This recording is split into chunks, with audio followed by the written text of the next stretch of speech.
Hello. Today I'm going to tell you about spacetime. Before we start, you might be wondering what spacetime actually is. Well, it turns out that space and time, though seemingly unrelated, actually go hand in hand, and they are part of a single continuum that provides the foundation for our universe and everything in it. Rather intuitively, this continuum is called spacetime. So without further ado, let's get started. The first step in understanding space-time and its effects on our universe is understanding the dimensions we live in. How many are there? Well, your first instinct is most likely to say that we live in 3 dimensions. This is actually false. Think about this. When you and a friend decide to meet, you don't simply choose a location. You also decide a time, or you and your friend may not end up at the location together. Likewise, you cannot decide on a time without a location. This means that each point in our universe actually has 4 coordinates, 3 spatial and 1 temporal. Although humans are not capable of seeing our 4th dimension, we are most certainly affected by it. In order to visualize all 4 dimensions at once, a scientist named Hermann Minkowski created what we now refer to as Minkowski space.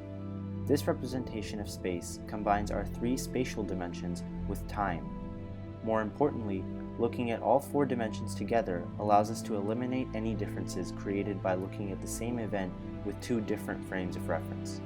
For example, a person running at a speed of 1 meter per second on top of a train that is moving at 10 meters per second will say that he is running at a speed of 1 meter per second.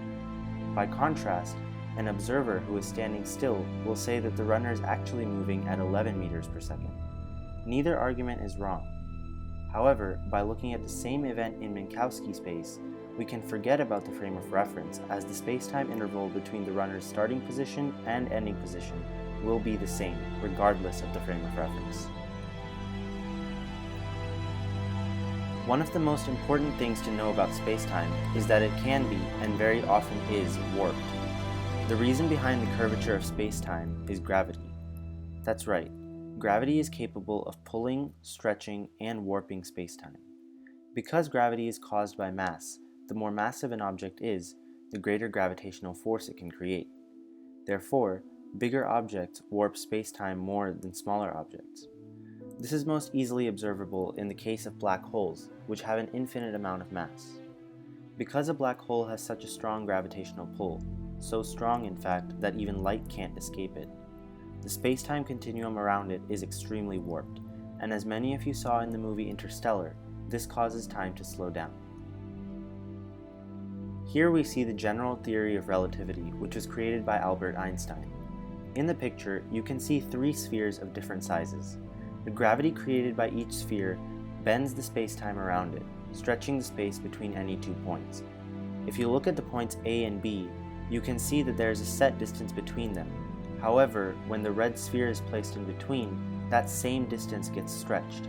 You might be wondering what this means, since the interval from A to B still looks exactly the same. Well, what's happening is that the distance between the points doesn't change, but the time interval between the 2 points gets dilated. This means that if I was traveling at the speed of light from A to B before the red sphere was placed there, it may take me about 15 minutes. But because the red sphere is now placed in between and is causing the time to be warped, if I try to make the same journey from A to B, the gravitational force of the sphere stretches the amount of time it takes me from 15 to perhaps 20 minutes. Because I'm traveling the same distance at the same speed, it feels to me like it took the same amount of time. But to an observer standing outside the gravitational field of the sphere, it looks as if I took longer to cover the same distance, which means that time slowed down for the observer. The same thing happens around the orange and yellow spheres, but since each of those is bigger, the warping effect is stronger, so the spacetime around each of those is even more curved. In essence, Einstein said that time is relative, and it depends on an observer's position and speed at the time of observance. For you to understand what it looks like for spacetime to be warped, here's a slow-motion simulation from The New Yorker of 2 black holes colliding. You will notice that as the 2 black holes come closer and spin around each other, weird things happen in the area around them. This is what it looks like when spacetime is warped.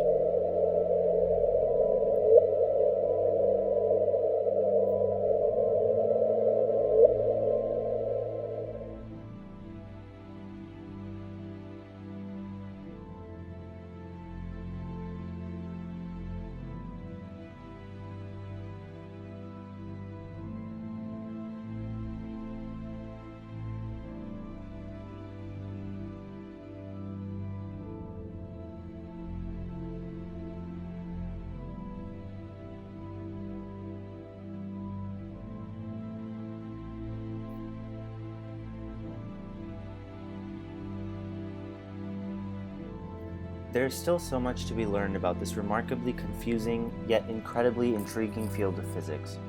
In the meantime, I will leave you with this quote from Albert Einstein. "The most important thing is not to stop questioning. Curiosity has its own reason for existing." I hope you have found this video to be informative and interesting, and I hope that it has inspired you to learn more about spacetime. Thank you.